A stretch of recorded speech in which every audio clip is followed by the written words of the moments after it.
हमने अभी देखा इन बातों को कि परमेश्वर की उपस्थिति जब प्रकट होती है तो हमारे जीवन पर कितने अद्भुत काम को परमेश्वर करता है। हालेलुया। एक चीज उसी दौरान और होता है, जब हम उसकी संगति में जब हम बैठते हैं, इस व्यक्ति के साथ क्या हुआ इसके बाद मैं आपको बताऊंगा। पढ़ेंगे लूका पहला अध्याय इसका 11 पद।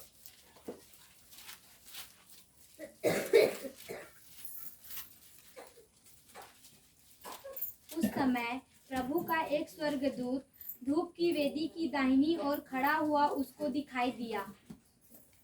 हाँ, और आगे। जकरिया देखकर घबराया और उस पर बड़ा भय छा गया। हाँ, देखिए जकरिया नाम का एक व्यक्ति था, जो कि आपको इसका लूका सुसमाचार की पुस्तक में है ये वाला। जकरिया जो है वो मंदिर में गया था, आराधनालय में, और वो अपना याजक का कुछ कार्य वो कर रहा था। वो प्रतिदिन की तरह गया हुआ था, लेकिन इस दिन वो अकेले था। वो अकेले इस बार था, और जब ये अकेले में गया था आराधनालय में, ये परमेश्वर का काम कर रहा था, और काम करते वक्त अचानक वहां पे कौन आया? स्वर्गदूत आ गया। लिखा है कि ये देखकर डर गया और घबरा गया। क्यों डर गया, क्यों घबराया? क्योंकि ये जो जकरिया है आराधनालय में, वो इसलिए गया था कि मैं दैनिक जीवन की तरह, रोज चलने वाले जीवन की तरह मैं जाऊं और उस तरीके से मैं काम करके फिर वापस आ जाऊं। ये अपेक्षा नहीं किया था कि वहां पर स्वर्गदूत आ सकता है। मैं आपको बता दूं, जब आप एकांत की संगति में परमेश्वर के साथ बैठते हैं, आपके साथ भी ऐसा होना प्रारंभ हो जाएगा। हालेलुया। जिस स्थान पर आप होंगे वहां पर परमेश्वर की उपस्थिति तो होगी ही। कई बार हो सकता है कि आपके सामने स्वर्गदूत भी इस तरीके से प्रकट हो, और वो स्वर्गदूत उनसे क्या कहते हैं, देखिए 13 पद। परंतु स्वर्गदूत ने उससे कहा, हे जकरिया, भयभीत ना हो। सुनिए, स्वर्गदूत आया और कहता है, हे जकरिया, भयभीत मत हो।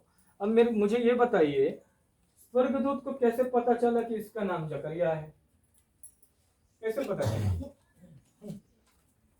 कुछ भेद है यहाँ पर। कैसे पता चला स्वर्गदूत को? स्वर्गदूत सर्वव्यापी नहीं होते, इनके पास इस तरीके का जो है कोई ज्ञान ऐसा नहीं होता।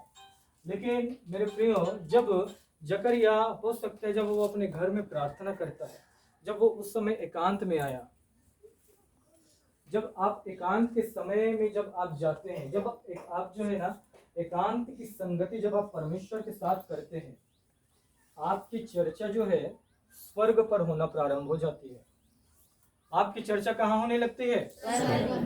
मैं ऐसा विचार करता हूँ कि जरूर परमेश्वर जो है स्वर्गदूत से चर्चा शुरू किए होंगे कि जकरिया बहुत दिनों से इस बात के लिए प्रार्थना कर रहा है, स्वर्गदूत तुम इधर आओ, तुम इनके यहाँ जाना, तुम इसका उत्तर लेके जाओ, उससे कह दो कि उस परमेश्वर ने तुम्हारी प्रार्थना सुन ली है।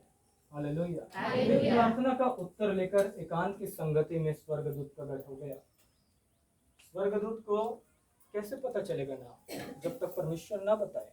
इसका मतलब है स्वर्गदूत परमेश्वर के साथ एक मीटिंग करके आया। जब आप एकांत की संगति परमेश्वर के साथ करते हैं, मैं आपको बताना चाहता हूँ, आपकी चर्चा जो है स्वर्ग पे होना चालू हो जाती है, क्योंकि आप वो व्यक्ति हो जाते हैं जो आप परमेश्वर की उपस्थिति को अपने अंदर आप जो है कैरी करना चालू कर देते हैं, अपने अंदर आप लेकर रखना, उसके साथ चलना प्रारंभ कर देते हैं। और जब परमेश्वर की उपस्थिति आपके अंदर आ जाती है, स्वर्गदूतों की सेवकाई वहीं सक्रिय हो जाती है। हालेलुया। आप पढ़ेंगे जब इस बात को, जब यीशु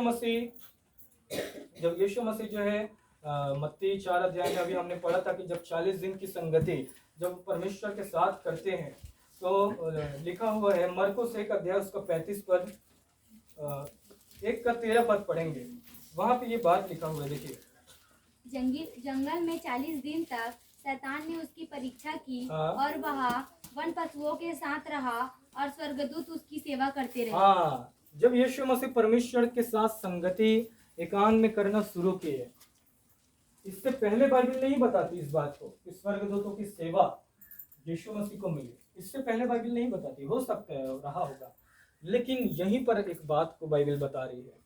इसका मतलब यह है कि जब आप परमेश्वर से संगति इस तरह करना आप स्टार्ट करते हैं, चालू करते हैं, एकांत में परमेश्वर से संगति करते हैं, स्वर्गदूतों की सेवा, स्वर्गदूतों की सेवकाई आपके जीवन में सक्रिय हो जाएगी, आपके जीवन में प्रारंभ हो जाएगा।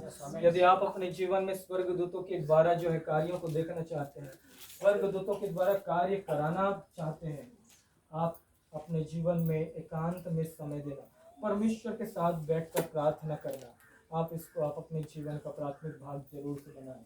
और एक बात जो होती है, फिर से वापस हम जाएंगे लूका 1 अध्याय में, जकरिया के पास चलिए। और एक बात जो है यहाँ पर लिखा हुआ है जकरिया के लिए, जो स्वर्गदूत 19 और 20 पद में कहते हैं। स्वर्गदूत ने उसको उत्तर दिया, मैं जिब्राइल हूँ, जो परमेश्वर के सामने खड़ा रहता हूँ, और मैं तुझसे बातें करने और तुझे यह सुसमाचार सुनाने हाँ सुनिए, स्वर्गदूत बताता है मैं कौन हूँ, जिब्राइल हूँ। ये परमेश्वर के प्रधान स्वर्गदूत है, और लिखा हुआ है कि मैं परमेश्वर के सामने खड़ा रहता हूँ। ठीक है, तो यहीं से इस बात को इसलिए मैंने कहा कि स्वर्ग में आपकी चर्चा प्रारंभ हो जाती है। और 20 पद पढ़ेंगे, देखिए क्या हुआ। देख, जिस दिन तक ये बातें पूरी ना हो ले, उस दिन तक तू मौन रहेगा और बोल ना सकेगा। हाँ सुनिए, बहुत समय से जकरिया अपनी संतान होने के लिए प्रार्थना करता चला आ रहा था, और एक दिन जब ये परमेश्वर की संगति में एकांत में ये आराधनालय में आया, स्वर्गदूत आकर प्रकट हो गया और एक बात कहा कि परमेश्वर ने तेरी सुन ली है। अब जकरिया जब अविश्वास की बातें जब उसके सामने कहता है, तो स्वर्गदूत कहता है कि तू अब मौन रहेगा, तूने प्रतीति नहीं की, तूने विश्वास नहीं किया, इसलिए अब तू मौन रहेगा। लेकिन सुनिए, एक चीज यहाँ पर जो हुआ वो ये है, जब परमेश्वर जब देने पर आ जाए तो उसको आपका अविश्वास भी नहीं रोक सकता। Hallelujah, hallelujah. परमेश्वर जब देने पर आ जाए, जब वो आपकी प्रार्थना सुन लेता है, जब वो देने पर जब आ जाता है, तो आप विश्वास कर लो या मत करो, वो बात पूरा होके रहेगा। हालेलुया। और ये बातें आएगी कहाँ से?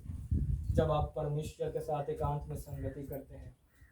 और उसी जब हम अकेले में जब हम परमेश्वर से संगति करते हैं, कई बार परमेश्वर जो है ना दर्शन को दिखाते हैं। दर्शन आप समझते हैं क्या होता है? आदमी है कोई? नहीं। कोई आदमी नहीं है? तो परमेश्वर जो है दर्शन के द्वारा बातें करना चालू कर देते हैं। दर्शन जो है जनरली 3 तरीके से आते हैं। कई बार खुले आंखों से दिखेंगे, कई बार बंद आंखों से दिखेंगे, या कई बार व्यक्ति ना बेसुध हो जाता है, वो अपनी हालत पे गिर जाता है, वो जहाँ पे बैठा है उसे ऐसा लगता है कि उसका शरीर शून्य हो गया और वो कहीं और पहुंच चुका है।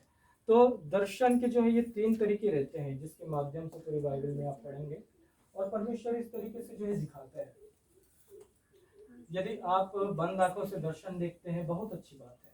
आप परमेश्वर से जैसे जैसे संगति में आप बढ़ते जाएंगे, जैसे आप उसके लिए विश्वास योग्य होते जाएंगे, आपके अंदर एक वरदान और खुलेगा कि आप खुली आंखों से भी दर्शन देख सकते हैं। हालेलुया। और दर्शन की बात जब मैं कह रहा हूँ, तो मैं आपको एक बात बता दूं कि आप कभी भी जब भी परमेश्वर आपको कुछ चीज़ों को, जब आप प्रार्थना करते हैं, अपने आप को बंद रखे रहते हैं या खुला किए हुए हैं, जब भी कुछ बातों को यदि परमेश्वर आपको दिखाता है ना, आप उन बातों को जरूर से लिख लें। दर्शन की बातों को क्या करें? लिख लें।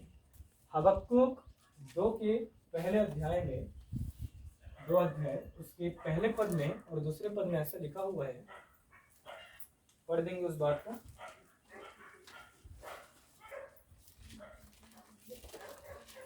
जल्दी नहीं मिलेगा हबक्कुक की। 2 का पहला। मैं अपने पहरे पर खड़ा रहूंगा और गुम्बद पर चढ़कर ठहरा रहूंगा और ताकता रहूंगा कि मुझसे वह क्या कहेगा। मैं अपने दिए हुए उल्हाने के विषय क्या उत्तर दूं। नहीं, ये नहीं है। दो दो दो का दो पढ़िए। यहोवा ने यहोवा मुझसे ने मुझसे कहा, दर्शन की बातें हाँ। नहीं दे, हम्म। वरन पट्टियों पर साफ साफ लिख दे कि दौड़ते हुए भी वे सहज से पढ़ी जाए। जी, जब आपको परमेश्वर कुछ बताता है, जब आप, ये मैं आपको जो है एकांत के समय की ही विषय की बात बता रहा हूँ। जब आप प्रार्थना करने के लिए बैठते हैं, जब एकांत के समय में परमेश्वर के साथ आप बैठे हुए हैं, तो परमेश्वर जब आपको कुछ बातों को बताता है, तो आप जो है उन बातों को आप जरूर से लिख लें, क्योंकि कई बार वो बातें हमारे दिमाग से निकल जाती है। मैं इसलिए क्यों बोल रहा हूँ, एक बात को आप समझने की कोशिश करिए। मैं दीपक भैया को जो है कुछ विशेष समझकर मैं अपना पर्सनल बात इनको मैं बता रहा हूँ, ताकि ये उसको याद रखें और उन बातों पर ही वो अपने काम को करें। और यदि दीपक भैया जो है उस बात को भूल जाते हैं, या उस समय खुश होकर या हंसकर उस बात को भूल जाते हैं, छोड़ देते हैं, तो अब सोचिए मुझे कैसा लगेगा। मुझे कैसा लगेगा? बुरा लगेगा मुझे, बिल्कुल लगेगा, क्योंकि मैंने कुछ अपना समझकर मैंने इनको बताया। भेद की बात थी, वो कुछ मेरी पर्सनल व्यक्तिगत बात थी, मैंने कुछ समझकर इनको बताया। और यदि ये उन बातों को याद नहीं रखते हैं, भूल जाते हैं, नहीं करते हैं, या उस समय हंस दिए या उस समय कुछ ऐसा करके ये भूल गए, तो ये बातें मुझे कितनी बुरी लगेगी। सेम टू सेम ऐसा ही एकांत के समय में परमेश्वर को ऐसा लगता है। परमेश्वर आपको अपना कुछ विशेष समझकर आपको बातें बताते हैं, कुछ व्यक्तिगत बात, कुछ ऐसे भेद भरी प्रकाशन, कुछ ऐसे भेद जो बहुत अद्भुत हैं। वो हो सकते हैं अंत के दिनों के लिए हो, वो हो सकते हैं आपके परिवार के लिए हो, वो हो सकता है आपके समय के लिए हो, और परमेश्वर आपको बताते हैं, लेकिन आप उन बातों को भूल जाते हैं। सोचिए परमेश्वर को कैसा लगता होगा। और जब आप ऐसा करते हैं, जब आप उन बातों को भूल जाते हैं, नहीं लिखते हैं, नहीं मानते हैं, तो आपके अंदर जो है वो दर्शन का जो वरदान है वो धीरे धीरे काम करना बंद कर देगा। आपको धीरे धीरे जो है दर्शन दिखना बंद हो जाएगा, और एक समय ऐसा आएगा कि आपके अंदर वो वरदान जो है पूरी तरीके से खत्म हो जाएगा। लेकिन जब हम उन दर्शन की बातों को लिखते हैं, जब हम दर्शन की बातों पे हम ध्यान लगाते हैं, जब हम लिख लेते हैं उन बातों को, जब हम मानने लगते हैं, परमेश्वर की नजरों में हमारी विश्वास योग्यता बढ़ जाती है। और परमेश्वर और अधिक, पहले हो सकता है आपको बंद आंखों में दर्शन मिलता रहा होगा, हो सकता है आपको परमेश्वर ऐसे ही प्रकाशन देता रहा होगा, लेकिन अब उसका लेवल परमेश्वर जो है बढ़ाना चालू कर देता है। जब आप इस तरह कार्य को करते हैं, जब आप इन बातों को जब आदर करना शुरू कर देते हैं, परमेश्वर आपके अंदर उन वरदानों को बढ़ाना और अधिक चालू कर देता है। हालेलुया। परमेश्वर जो है उन वरदानों को और अधिक बढ़ाता जाता है। आपको पता है ये जो बाइबल है, ये बाइबल भी परमेश्वर की प्रेरणा से और दर्शन के द्वारा देख कर लिखी हुई ये पुस्तक है। सोचिए यदि उस समय इस बाइबल को जब परमेश्वर ने अपने चेले से कहा इन बातों को लिख, और वो चेला सुनकर भूल जाता, तो सोचिए आज ये बाइबल हमारे पास नहीं होती। यदि वो चेला भूल जाता तो आज ये बाइबल हमारे पास नहीं होते। प्रकाशित वाक्य जैसी पुस्तक जो कि पूरे अंत के दिनों की बात जिसमें लिखी है, वो पूरे दर्शन की बातें हैं। दर्शन को देख देख कर यूहन्ना ने लिखा है। यदि यूहन्ना उन बातों को आज नहीं लिखता, तो आज हम कैसे जानते कि अंत के दिनों में और क्या क्या होने वाला है। आज इस बाइबल ने कितनों के जीवन को बदल दिया, कितनों के जीवन को बाइबल ने बदल दिया। जो कठोर है उनको नम्र बना दिया, जो गाली बकते थे उनको बाइबल ने सीधा बात करना सिखा दिया। कई सारी चीजों में आज जो है परिवर्तन लोगों की जिंदगियों में आ गई बाइबल के कारण। सोचिए यदि उस समय के लोगों ने बाइबल को नहीं लिखा होता तो आज हमारी स्थिति क्या होती? क्या हम प्रभु यीशु मसीह को जान पाते? नहीं, संभव नहीं था। लेकिन परमेश्वर का ऐसा अनुग्रह हुआ, पर धन्यवाद हो परमेश्वर के उन दास और भक्तों का जिन्होंने परमेश्वर के आवाज को सुनकर जो लिखने वाले थे। और मैं कहना चाहता हूं कि अब आपका समय है। अब वो दास, वो भक्त, वो जन परमेश्वर आपको बनाना चाहता है। जब आप परमेश्वर की आवाज को सुनकर, दर्शन की बातों को देखकर जब आप लिखना प्रारंभ करेंगे आने वाले समय के लिए, आपके जीवन के लिए तो रहेगा ही, आपके परिवार के लिए तो रहेगा ही, लेकिन आने वाले समय के लिए एक अद्भुत पुस्तक वो बन जाएगी। वो बातें आपके लिए आशीष का कारण ठहरेगी। हालेलुया। जैसा कि आज ये बाइबल हमारे लिए कारण ठहरेगी। एक दिन मैं प्रार्थना कर रहा था एक रूम में बंद होकर, परमेश्वर से मैं प्रार्थना कर रहा था। मैंने कहा परमेश्वर, आपके अंदर भी ये प्रश्न आया होगा कि ये लोग अन्य भाषा तो बोलते हैं लेकिन ऐसा लगता है कि कुछ नहीं होता है ना। इन लोग को ऐसा लगता है, बताइए। मेरे को लगता था पहला नंबर तो मैं हूँ, कोई दूसरा तीसरा है तो हाथ उठाओ। है कोई? ईमानदार एकदम मत बनिए, ईमानदार यहाँ पे बन के दिखाई होगा। है कोई? किसी को ऐसा लगता है? उस समय जो है, जब मैं अन्य भाषा में प्रार्थना कर रहा था, मेरे अंदर एक प्रश्न आया। मुझे कुछ दिनों से ऐसा लग रहा था कि मैं अन्य भाषा तो बोलता हूँ लेकिन कुछ होता नहीं है। और ये बात एक दिन मैंने परमेश्वर से कह दी कि परमेश्वर, मैं देखना चाहता हूँ कि यदि मैं अन्य भाषा बोल रहा हूँ तो क्या होता है। और मैं फिर उस एकांत के समय में परमेश्वर के साथ जो है मैं बैठा हुआ था और मैं अन्य भाषा बोलना चालू किया। और जैसे मैं अन्य भाषा बोल रहा था, मैंने देखा कि मेरे आसपास से अन्य भाषा का एक विशेष महत्व है कि आपके आसपास जो है परमेश्वर की आग लगना प्रारंभ हो जाती है। हालेलुया। और मैंने देखा ये चीज मेरे साथ हो रहा है। और उसके बाद मैं एक दर्शन देखा।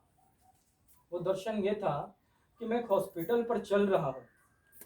जैसे जैसे मैं अन्य भाषा मुंह से बोल रहा हूँ, लेकिन मैं दर्शन देख रहा था, मेरा आंख बंद था और मैं देख रहा हूँ कि मैं एक हॉस्पिटल पर चल रहा हूँ। लेफ्ट साइड में, लेफ्ट राइट दोनों साइड में जो है पूरे मरीज पड़े हुए हैं।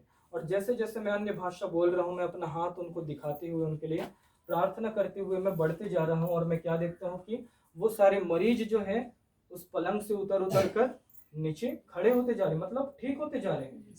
और मैं अन्य भाषा बोलते जा रहा था। जब तक मैं ये अन्य भाषा बोलता रहा तब तक ये दर्शन चलता रहा। और जैसे मैंने अन्य भाषा बोलना बंद किया, मैं देखा कि दर्शन रुक गया। दर्शन कैसे रुक गया? मैं एक जगह दर्शन में एक जगह खड़े हो गया। समझ पा रहे हैं आप लोग मेरी बात? मैं दर्शन में एक जगह खड़े हो गया। अब जो लोग ठीक हो रहे थे वो अचानक ठीक होना बंद हो गया। दर्शन जो है वहां पे एकदम स्टॉप हो गया, रुक गया। चित्र उतना सब दिखाई दे रहे हैं लेकिन दर्शन वहां पे जो है रुक गया। जैसा आप एक वीडियो को आप प्ले करते हैं तो चलते हैं और पॉज करते हैं तो रुक जाते हैं ना, वैसे ही मेरे साथ हो रहा था। जब मैं अन्य भाषा बोल रहा था तो वो दर्शन चालू हो जाता था और जब मैं अन्य भाषा बंद करता था वो दर्शन रुक गया। समझिए आप इस चीज को, ऐसा हो रहा था। और जब ये चीज हुआ, मैंने परमेश्वर से पूछा, परमेश्वर इसका मतलब क्या है? इसका मतलब क्या है? एक बहुत अद्भुत बात को परमेश्वर ने मुझसे कहा। परमेश्वर ने मुझसे कहा इस बात को कि सोनू, जब तू अन्य भाषा बोलता है तब तू वर्तमान में रहकर अलौकिक भविष्य का निर्माण करता है। हालेलुया। समझ गए आप लोग इस बात को? जब हम अन्य भाषा बोलते हैं, वर्तमान में रहकर हम अलौकिक, सिर्फ भविष्य का नहीं, अलौकिक भविष्य का हम निर्माण करना प्रारंभ करते हैं। मैंने फर्स्ट डे इस दर्शन को देखा। सेकंड डे मेरे पास एक कॉल आया एक सिस्टर का जो कि गर्भवती थी, 9 महीना 10 दिन के आसपास उनको हो चुका था। और डॉक्टर ने कहा था कि डिलीवरी का समय जो है अभी और काफ़ी दिनों तक रुका रहेगा और ये आपके लिए समस्या का कारण बनेगी करके, ये आपके लिए खतरा हो सकता है। और उस सिस्टर का मेरे पास फ़ोन आया और मैंने उनके लिए प्रार्थना किया। और प्रार्थना के बाद जो है उन्होंने कहा कि अचानक मुझे चक्कर आया ब्रदर जब आपने प्रेयर किया। और शाम को जो है खबर आई कि उनका जो है लड़का हुआ। हालेलुया। बात नहीं रुकी नहीं। अब मैं उनसे मिलने के लिए हॉस्पिटल गया, वो मुझे हॉस्पिटल बुलाए थे, मैं उनसे मिलने के लिए हॉस्पिटल गया। अब जब मैं हॉस्पिटल गया तो वो पूरी बातों को जो है वो बहन बता रही थी कि ब्रदर आप उस दिन कल के आज सुबह आप मेरे लिए इस तरीके से आपने प्रार्थना किया, प्रार्थना के मध्य मैंने ऐसा ऐसा महसूस किया। और ये बात को पीछे के बेड का कोई पेशेंट जो है वो सुन रहा था। उनकी भी वाइफ की जो है वो भी गर्भवती थी। और ऐसा था कि 3 बार ऐसा हुआ था कि क्या बोलते हैं, गर्भपात हो चुका था, ब्लीडिंग हो जाने के कारण जो है बच्चा खराब हो चुका था। 3 बार ऐसा उसके साथ हुआ था और उनके पास कोई भी अपना एक बच्चा नहीं था। और ये जब गर्भवती थी 7 महीने की, तो वो उसका चौथा बार था। और जब हम आपस में जब हम लोग बात कर रहे थे तो हमारी बात को वो पीछे सुन रहे थे और उसने आकर मुझसे कहा, भाई आप जो ये बात कर रहे हो सुन के मुझे कुछ अलग सा लग रहा है, मुझे कुछ अलग सा लग रहा है। मैं चाहता हूँ कि जो आपने इनके लिए किया है, क्या आप मेरे लिए भी कर सकते हैं? क्या आप उस यीशु के नाम से हमारे लिए प्रार्थना कर सकते हैं? उन्होंने कहा और मैंने उनके लिए वहाँ पर जो है उनकी वाइफ के लिए प्रार्थना किया। अगले दिन के शाम को जो है डॉक्टर जो है उसी दिन जो है उनके पास एक रिपोर्ट आया था कि 4 से 5 बार जो है खून बह चुका है। 7 महीने तक गर्भवती थी वो महिला, 4 से 5 बार खून बह चुका था और डॉक्टर ने उनसे कहा था कि अब कोई भी चांस नहीं है कि आपके पेट में बच्चा रहेगा, कोई चांस नहीं है, आप जो है वो इस गर्भपात करवा लीजिए, इसको निकलवा दीजिए, ऐसा डॉक्टर ने उनको कहा था। और उस शाम को जो है हमने प्रार्थना किया था जाकर, और अगले दिन के शाम को उनको जो है डिलीवरी रूम में लेके गए और उनका एक बहुत सुंदर लड़का हुआ। 7 महीने का 7 महीने का उनका एक बहुत सुंदर लड़का हुआ। मस्त 7 महीने का बच्चा आप लोग देखें कितना कमजोर रहता है और बहुत कम चांसेस रहते हैं उसके बचने के, लेकिन इसका जो बच्चा हुआ एकदम बढ़िया था, बढ़िया था, मोटा मोटा एकदम मेरे टाइप का नहीं, अच्छा था। और उन्होंने जो है अपनी बात को बताते बताते उन्होंने वो रो डाले वो लोग। और मैं आपको ये गवाही क्यों बता रहा हूँ पता है?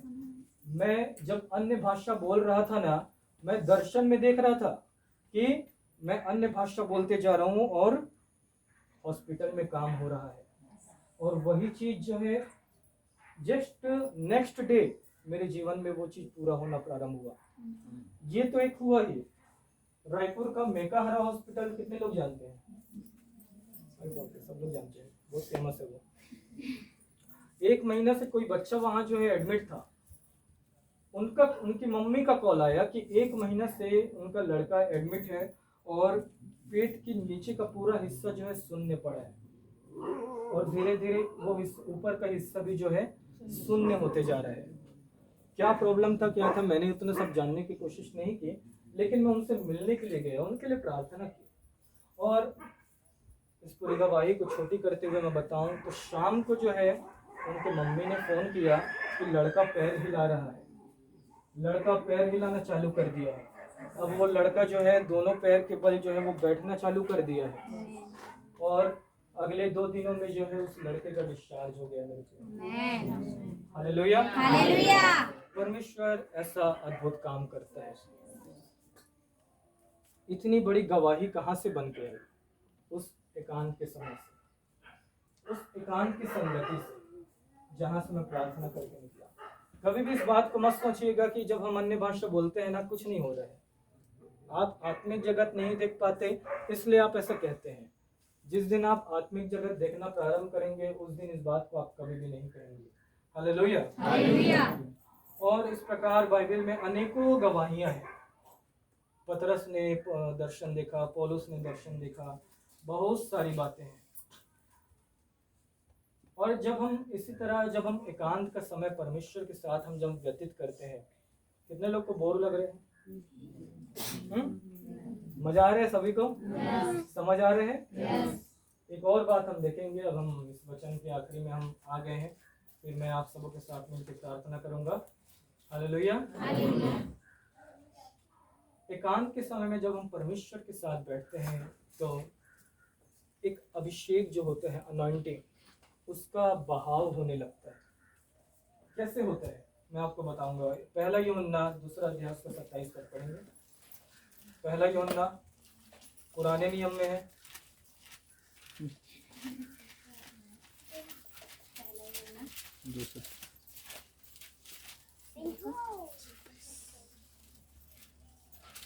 दूसरा अध्याय उसका 27 पद। परंतु तुम्हारा वह अभिषेक जो उसकी ओर से किया गया तुम में बना रहता है। सुनिए, अभिषेक का काम है, अच्छा आगे और पढ़िए। जो तुम में बना रहता है और तुम्हें इसका प्रयोजन नहीं कि कोई तुम्हें सिखाए, वरन जैसे वह अभिषेक जो उसकी ओर से किया गया तुम्हें सब बातें सिखाता है। हाँ, अभिषेक का काम है लोगों को गिराना, ऐसा है क्या? नहीं। अभिषेक का काम है लोगों को सिखाना, ऐसी बातें जो आपके लिए असंभव है लेकिन वो परमेश्वर के द्वारा संभव कर दी जाती है। और यही अभिषेक, ये अभिषेक चंगाई का भी हो सकता है, वरदान के संबंधित भी हो सकते हैं। और ये जो अभिषेक है सबसे पहले जब आप पर आता है तो आपके जुओं को तोड़ता है, आपके बंधनों को तोड़ता है, आपको आज़ाद करता है। और जब हम परमेश्वर के साथ जब हम सहभागी होते हैं, जब हम परमेश्वर की संगति में आकर बैठते हैं तो परमेश्वर का अभिषेक जो हमारे ऊपर आने लगता है। हालेलुया।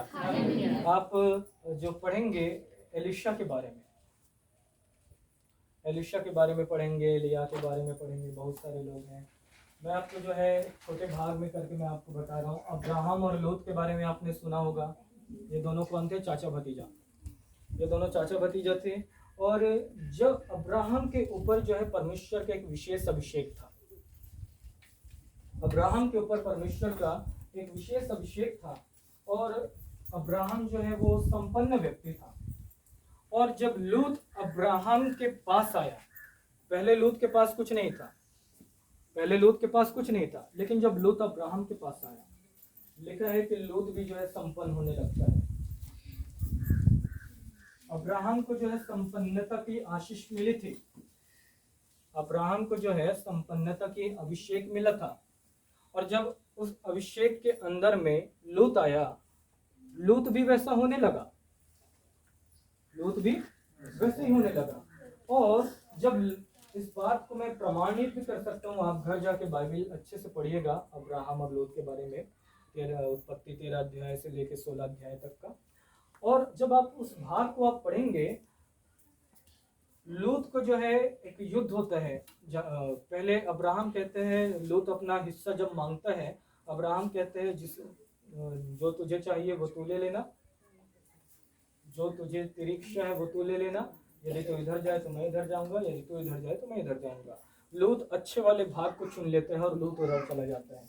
अचानक कोई लड़ाई, जो युद्ध होता है, उस युद्ध के दौरान जो है लूत को जो है कैदी बना के, बंधुआ बना के जो है ले जाते हैं और उसकी पूरी संपत्ति हड़प ली जाती है। कब? जब वो अब्राहम से अलग हुआ। जैसे वो अब्राहम से अलग होता है उसकी पूरी संपत्ति जो है पूरी खत्म हो जाती है। लेकिन अब अब्राहम उससे मिलने के लिए जाता है, लूत से, उसे छुड़ाने के लिए जाता है। और अब्राहम लूत को और उसके संगी साथी उसकी पूरी संपत्ति को छुड़ा कर लेकर आ जाते हैं। जैसे अब्राहम और लूत साथ थे तब तक लूत संपन्न रहा। लूत जैसे अब्राहम से अलग हुआ, लूत जो है फिर वैसा ही हो गया, कंगाल हो गया। फिर जब अब्राहम ने छुड़ाया, फिर लूत संपन्न हो गया। फिर लूत जो है भाग जाता है कहाँ? सदोम अमोरा। फिर लूत का वही हाल हो जाता है। आप देख रहे हैं, पर अब्राहम के अभिषेक में जैसे आता है लूत, अब्राहम का अभिषेक की जो आशीष है वो बहकर लूत पर भी आने लगती है। और मैं आपको बता दूं, कई बार जब परमेश्वर के जन आपके निकट आते हैं तो आप दौड़कर सामने मत आए, पास्टर जी हाथ रख दो अभिषेक आएगा। देखिए, परमेश्वर के दासों के हाथ रखने से अभिषेक आएगा, अच्छी बात है। लेकिन इससे बढ़कर जब आप परमेश्वर की संगति में बैठते हैं ना, जब आप एकांत में जब संगति करते हैं, वहां क्या होता है पता है? परमेश्वर जो महाअभिषिक्त परमेश्वर है, जब वो अपने उपस्थिति वहां पे जब प्रकट करता है, जब आप उसके निकट आते हैं तो उसका अभिषेक आपको भी ढांक लेता है। परमेश्वर का अभिषेक आपके ऊपर भी बहकर आता है। हालेलुया। तो इस बात की आशा में कभी भी मत रहें कि परमेश्वर का कोई जन आकर मुझ पर हाथ रखेगा तभी मैं अभिषिक्त होऊंगा। नहीं, ऐसा भी एक हो सकता है, लेकिन इसमें एक सीमित अभिषेक है। लेकिन जब आप परमेश्वर की उपस्थिति में जाकर बैठते हैं, वहां से अनलिमिटेड अनॉइंटिंग फ्लो होता है। हालेलुया। एक अद्भुत काम वहां पर परमेश्वर का होता है। और यूसुफ के जीवन में भी ऐसा ही हुआ। यूसुफ के जीवन में भी ऐसा हुआ। यूसुफ को राजा फिरौन देखकर बोल देता है, अरे इसके अंदर तो परमेश्वर का आत्मा है। वो भाग को पढ़ेंगे तो क्या है, उत्पत्ति 40 अध्याय में है।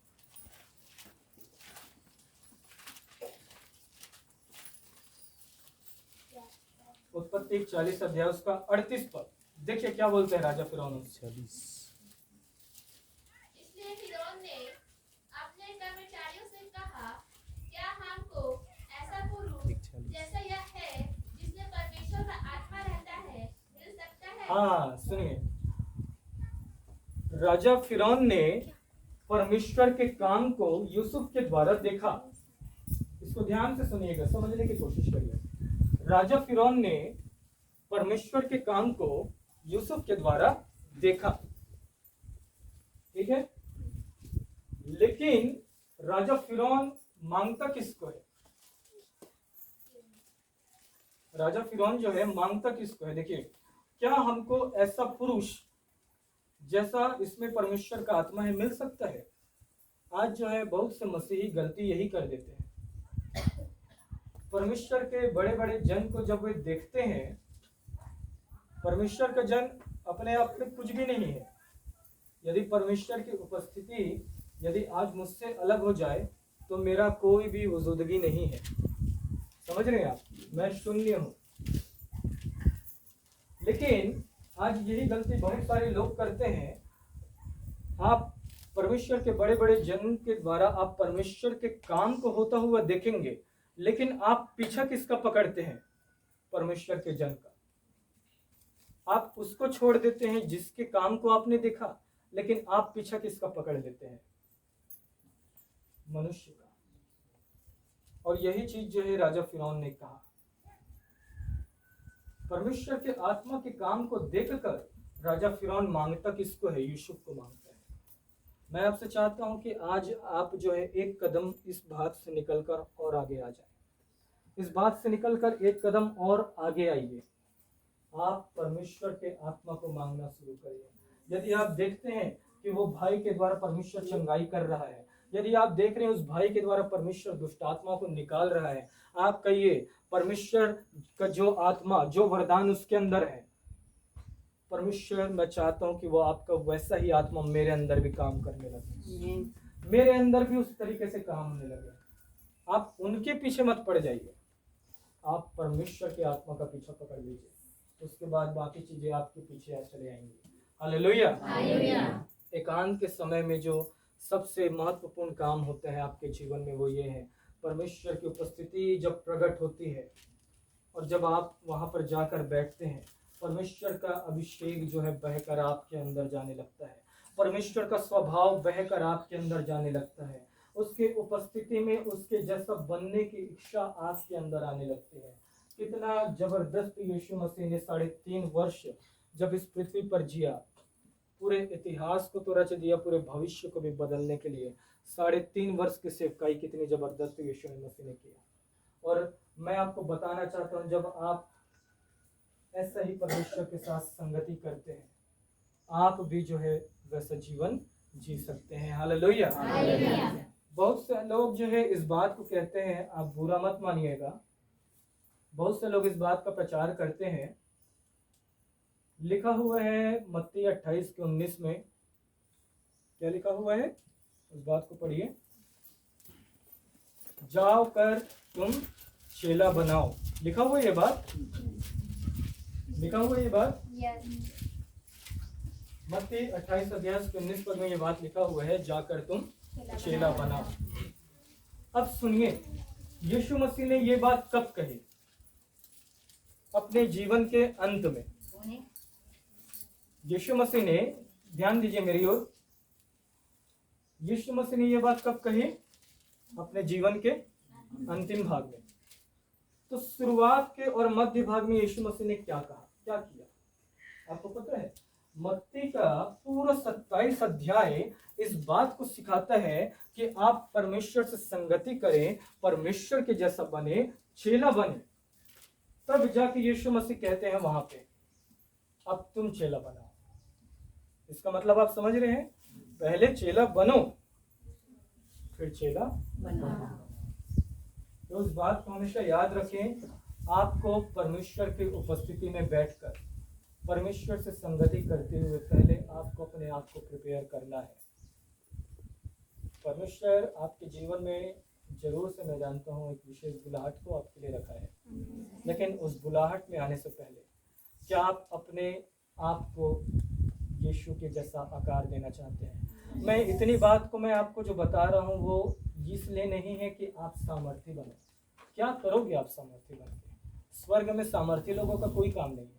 वहाँ बड़े बड़े सामर्थी लोग बैठे हैं और सबसे बड़ा परमेश्वर बैठा है, उसके सामर्थ्य के सामने किसी का कुछ नहीं चलता। क्या करोगे सामर्थी बन के? वहाँ कैसे लोगों का आदर होता है पता है? जो विश्वास योग्य है, जो यीशु की तरह इस पृथ्वी पर जीते हैं, ऐसे लोगों का स्वर्ग में आदर होता है। आप पढ़िए बाइबल, घर में जाकर पढ़िए इस बात को। हालेलुया। क्या करेंगे स्वर्ग जाके आप? इसलिए जाएंगे क्योंकि वहां सोना चांदी है? किस लिए जाएंगे? किस लिए जाएंगे आप? बाइबल कहती है जब हम एकांत की संगति परमेश्वर के साथ करते हैं, परमेश्वर के प्रेम में जब हम आ जाते हैं, तो यही प्रेम जो है हमें यीशु से जोड़ देते हैं। और स्वर्ग हम इसलिए जा रहे हैं कि हम परमेश्वर के साथ रहें। हालेलुया। मौज मस्ती करने के लिए नहीं है। हालेलुया।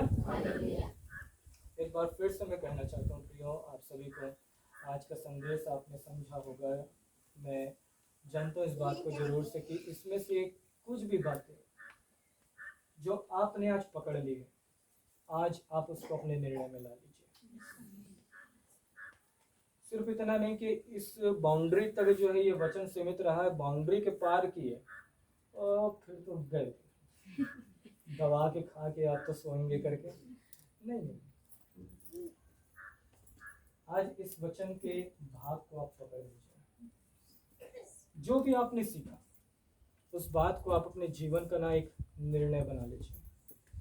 आप कह सकते हैं इस बात को कि परमेश्वर, मैं अपने जीवन को तेरी उपस्थिति के लिए, तेरी संगति के लिए देना चाहता हूँ।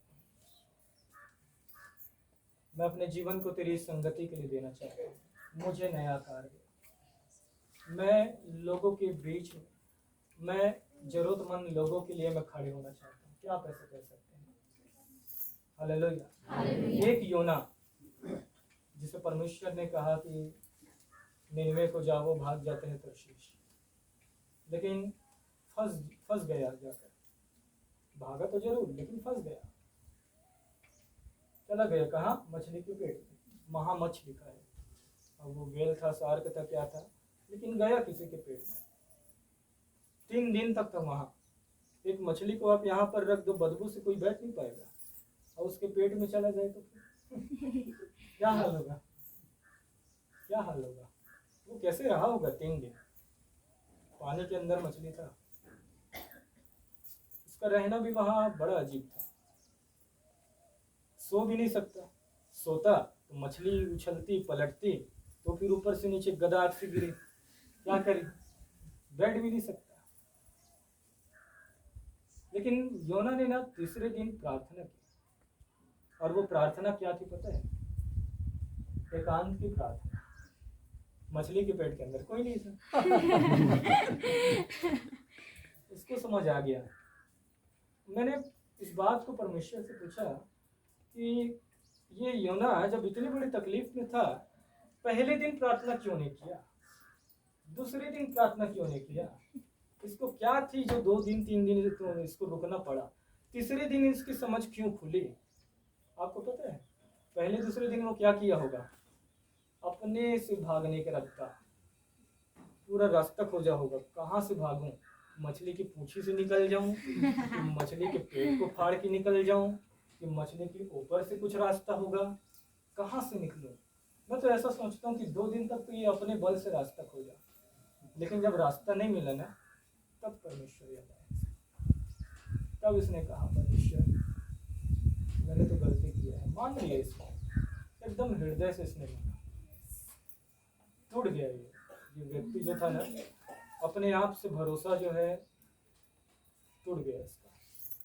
इसने कह दिया कि प्रभु आज मैं अपने आप को तेरे हाथों में देता हूँ। और लिखा है कि जैसे प्रार्थना उसकी हुई, उस महामच्छ ने उगल दिया बाहर। और आपको पता है एक यही अकेला योना, एक अकेला योना निन्वे के 1,20,000 लोगों के जीवन के बचने का कारण है। क्या आपके साथ ऐसा हो सकता है? बिल्कुल। यदि आप भी अपने आप को परमेश्वर की संगति के लिए देना चाहते हैं, यदि आप अपने आप को एकांत के समय के लिए आप देना चाहते हैं, परमेश्वर यही कार्य आपके द्वारा करना चाहते हैं। एक अकेला योना एक बार में 1,20,000 लोगों से भरा हुआ निन्वे नगर को परमेश्वर के लिए उसने जीत लिया। परमेश्वर ने कहा था कि इस निन्वे को मैं नाश कर दूंगा। एक योना ने जाकर जो है ऐसा प्रभावशाली ढंग से बोला उसने कि पूरा निन्वे ने पश्चाताप किया, उपवास के साथ बोली। आज मेरे प्रियो आपको और मेरा समय, मैं बहुत सी बातें आपको एकांत के समय के विषय में बता सकता हूँ और आप यहाँ पे बैठे रह जाएंगे, लेकिन मैं कुछ छोटी छोटी बातों को करके मैं आपको बता रहा हूँ। आप पूरी बातों को जरूर से इस पुस्तक के द्वारा आप पढ़ें और मैं आपसे चाहता हूँ कि आप जो है आप इन बातों को अपने जीवन का एक हिस्सा बना लीजिए। आइए हम अपने स्थान पर खड़े हैं। आज आप जो है एक निर्णय ले लीजिए।